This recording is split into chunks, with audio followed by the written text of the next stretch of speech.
নমস্কার গাইস, আপনারা সবাই আশা করি ভালো আছেন। অনেক দিন ধরে আমাকে অনেক কমেন্ট করা হচ্ছে, সেটা হলো কিভাবে সহজ উপায়ে ঠান্ডা সারানো যায় একদম কম টাকার মধ্যে। অনেকে আছে স্টুডেন্ট, এদের জন্য আজকের এই ভিডিওটা বেশি গুরুত্বপূর্ণ। তো নমস্কার সবাইকে। আমি আজকে আপনার ঠান্ডার ওষুধের যা যা ফর্মুলা আছে সেগুলো দেওয়ার চেষ্টা করব। কথা না বলে পাশে দেখেন। যেমন কবুতরগুলো ছাড়ছি। এখন আমি একদম এই প্রথমেই আপনাদের এটা দেখাবো।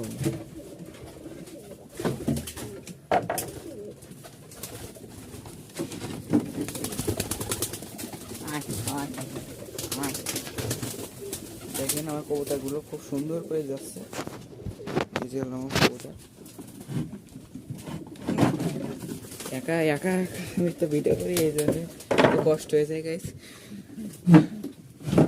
কোনো ব্যাপার না, আপনার পাশে থাকলে আমি সব করতে পারবো, সমস্যা নেই গাইস। তো কথা না বেড়ে সামনে চলে আসুন।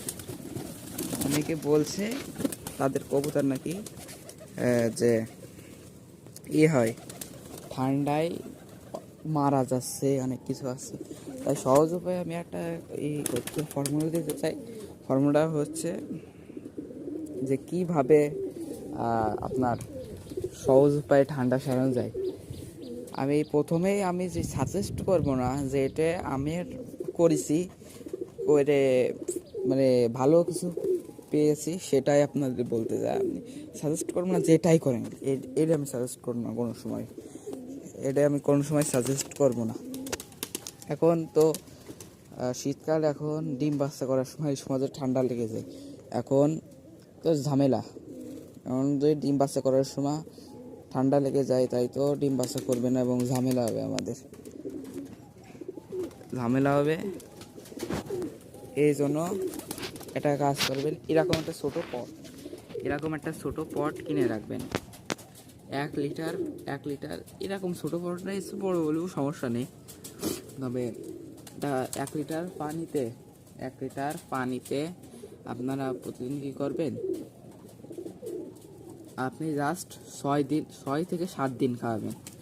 6 থেকে 7 দিন খাওয়াবেন। 1 লিটার পানিতে 1 চা চামচ একটু মাপে দেবেন। 1 চা চামচ হলো গ্লুকোজ, আর 1 চিমটি, মাত্র 1 চিমটি লবণ দিয়ে গুলিয়ে ভালোভাবে